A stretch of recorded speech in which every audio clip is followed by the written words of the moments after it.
Innal ladzina kafaru sawa'un 'alaihim a'anzartahum am lam tunzirhum la yu'minun.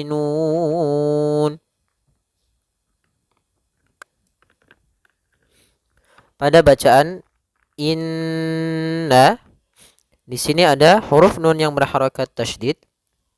Maka cara membacanya yaitu kita menahan suara nunnya. Suara nun kita tahan dulu baru dibaca. Jangan langsung innalladzi, tapi tahan dulu dua ketukan. Innalladzi, inna. Maka ini hukum tajwidnya kita namakan dengan gunnah. Kemudian alladzina, innalladzina, di sini ada alif lam. Maka di sini kita namakan dengan alif lam syamsiyah. Alif lam syamsiyah. Yaitu apa? Alif lam yang kita tulis tapi tidak dibaca, sehingga kita langsung baca ke huruf lam yang ketiga, yaitu berupa lam tasydidnya. Yaitu lam yang ketiganya. Maka dikasih tasydid di sini. Maka kemudian alladzina pada lafal zi, hati-hati jangan sampai terbaca dengan zi, karena di sini huruf zal. Yang mana untuk huruf zal sendiri makhrajnya adalah ujung lidah kita menempel dengan gigi seri atas,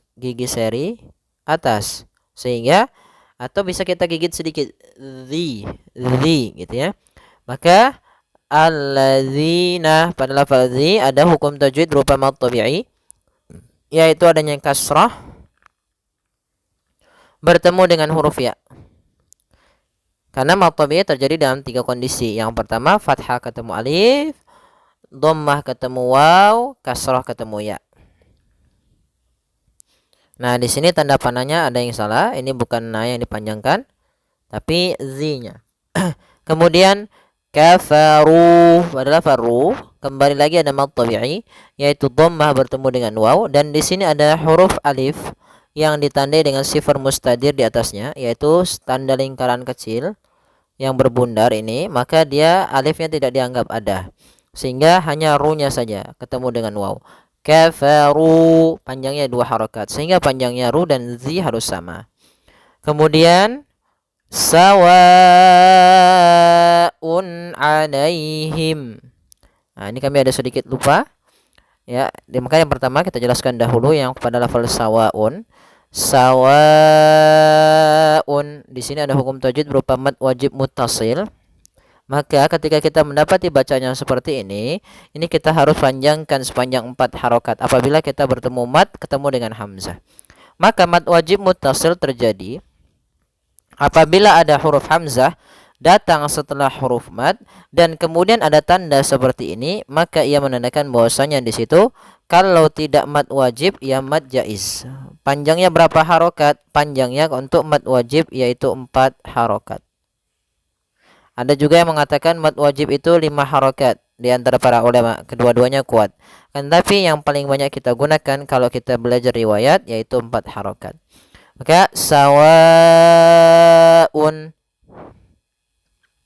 Maka di sini panjang wa adalah 4 harokat.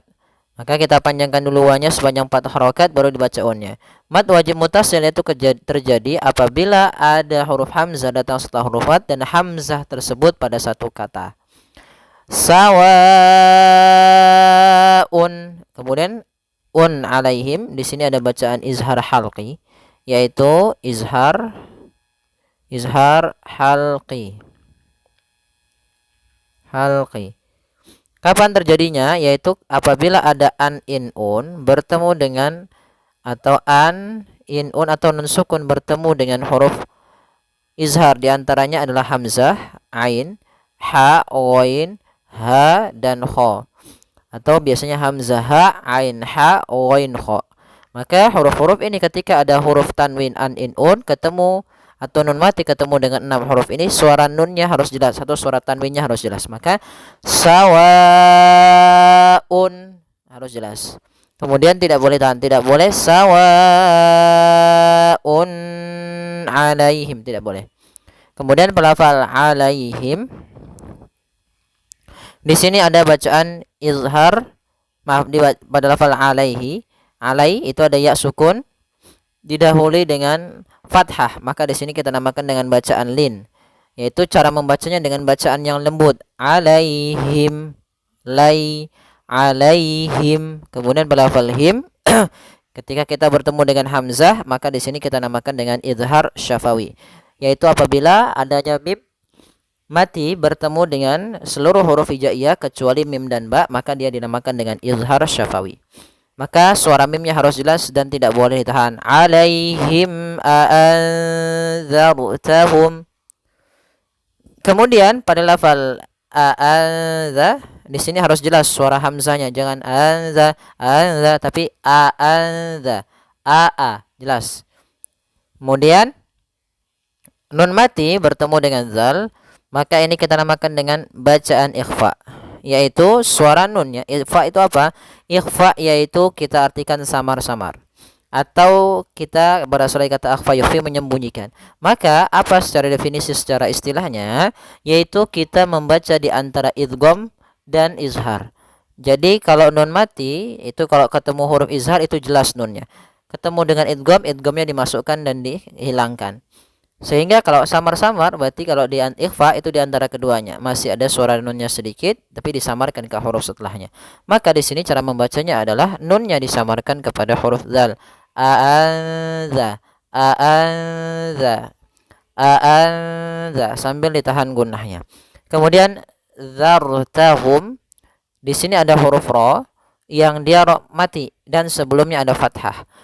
Maka kita namakan dengan ra tafkhim. Ra yang dibaca dengan tebal, maka bukan a'anzartahum tapi tebal, a'anzartahum dan harus ditebalkan, a'anzartahum. Hati-hati juga sebelumnya ada zal bukan za, tapi bukan zai ya, bukan dibaca a'anzar tapi a'anzartahum, ujung lidahnya harus menempel dengan gigi seri. Kemudian a'anzartahum am lam tun. Nah, ketiganya ini mim mati yang pertama, yang kedua, ketiga, ini keseluruhannya kita namakan dengan izhar syafawi. Yaitu adanya huruf mim bertemu dengan hamzah, mim bertemu dengan lam, mim bertemu dengan ta. Karena izhar syafawi yaitu apabila ada mim mati bertemu seluruh huruf hijaiyah kecuali mim dan ba, maka dia dinamakan dengan izhar syafawi. Maka ketiganya harus jelas suara mimnya dan tidak boleh ditahan. A'anzartahum am lam tunzirhum. Kemudian pada lafal ini tunzir, di sini ada bacaan ikhfa, yaitu adanya nun sukun bertemu dengan zal kembali. Maka caranya kita samarkan nunnya atau kita samarkan nunnya kepada huruf zal. Maka tunzi, langsung kita seakan-akan melafalkan huruf zal. Tunzirhum sambil ditahan gunnahnya. Kemudian pada lafal zir, di sini ada huruf ra yang sukun didahului dengan kasrah, maka ini kita namakan dengan ra tarqiq, ra yang tipis dalam pelafalannya, jangan dibaca tunzir. Maaf, tunzirhum, tunzirhum. Ini tebal ra-nya. Harusnya tipis. Tunzir ar ya, kalau ar itu tebal, ir tipis. Tunzirhum. Kemudian la yu'minun. Di sini kembali lagi kita dapati ada mim mati bertemu dengan lam, maka dinamakan dengan izhar syafawi. Mimnya harus jelas. La yu'minun. Pada lafal la ada mad tabi'i yaitu ditandai dengan fathah bertemu dengan alif. Kemudian yu'minun yaitu hamzah memiliki sifat jahar dan sifat syiddahnya dan jelas ya, maka suaranya harus tertahan nafasnya dan tertahan suaranya. Yu, a, i, u, tidak boleh yu, tidak boleh juga yu gitu ya, tidak boleh dibaca dengan ain tapi dia hamzah. Yu'minun. Kemudian pada lafal nun, di sini ada bacaan mad arid disukun, yaitu mad yang terjadi disebabkan karenanya ada sukun arid, sukun yang timbul karena kita waqaf. Pada dasarnya yu'minuna, nanya dibaca kalau dia bersambung, tapi karena kita waqaf nunnya jadikan mati. Nah, nun mati ini kita namakan dengan sukun arid, sukun yang muncul karena waqaf. Dan sebelum nun yang dimatikan ini ada huruf mad.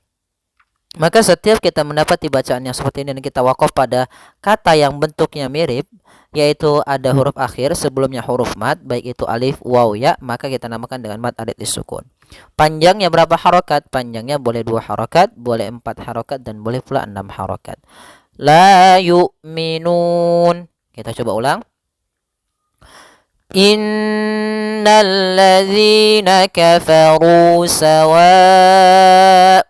'alaihim a anzartahum am lam tunzirhum la yu'minun.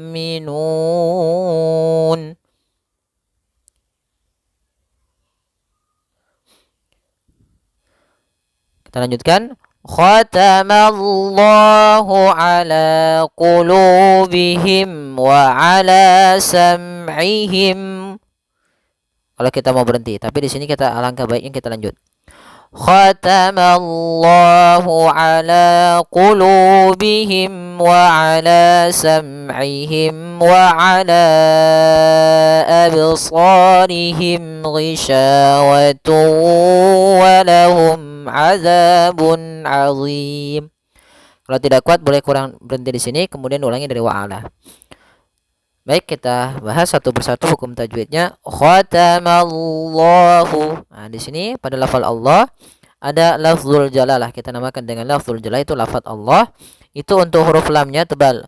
Khatamallah. Ma-nya tipis. Mallah. Khatamallah. Khatamallah. Ya. Ma-nya tipis, Allah-nya tebal. Nah, maka dia baca dengan lam yang tebal, dan panjangnya untuk lafal Allah 2 harakat, dan karena dia mad tabi'i. Kemudian ala, ain, jelaskan jangan sampai ala dengan hamzah, tapi dengan ain. Kemudian pada lafal la ada mad tabi'i, yaitu ditandai dengan fathah bertemu dengan alif kecil di sini. Iya-nya di sini kita tidak anggap ada. Ala. Kemudian qulubihim pada lafal lu, di sini ada mad tabi'i lagi, yaitu adanya dhammah bertemu dengan waw. Kemudian qulubihim wa ala. Nah, pada lafal mim di sini ada idhar syafawi, yaitu adanya mim mati bertemu dengan waw. Kemudian wa ala, di sini juga sama, ada mad tabi'i, yaitu adanya fathah bertemu dengan alif, ya-nya dianggap tidak ada. Wa ala, panjangnya 2 harakat. Wa ala sam'ihim. Nah, di sini enggak ada ini. Ya, ini editannya agak sedikit salah. Tadi kami editnya kurang dihapus. Ya, wa ala sam'ihim wa ala absarihim. Kemudian di sini pada lafal sam'ihim wa ala, ini sebenarnya sama, ada kalau kita lanjutkan ada hukum taujid berupa idhar syafawi. Maka cara membacanya adalah mimnya dijelaskan dan tidak boleh tahan. Kemudian wa ala absarihim. Kemudian pada lafal ala yang kedua, di sini ada hamzah datang setelah huruf mad, maka dan hamzahnya terpisah atau di lain kata kita namakan dengan mad jaiz munfasil. Mad jaiz munfasil kapan terjadinya? Terjadi apabila ada huruf hamzah datang setelah huruf mad dan huruf hamzah itu berada di lain kata. Maka panjangnya untuk mad jaiz yaitu berupa 4 harokat. Maka cara membacanya yaitu kita panjangkan dulu la-nya sepanjang 4 harokat, baru dibaca wa ala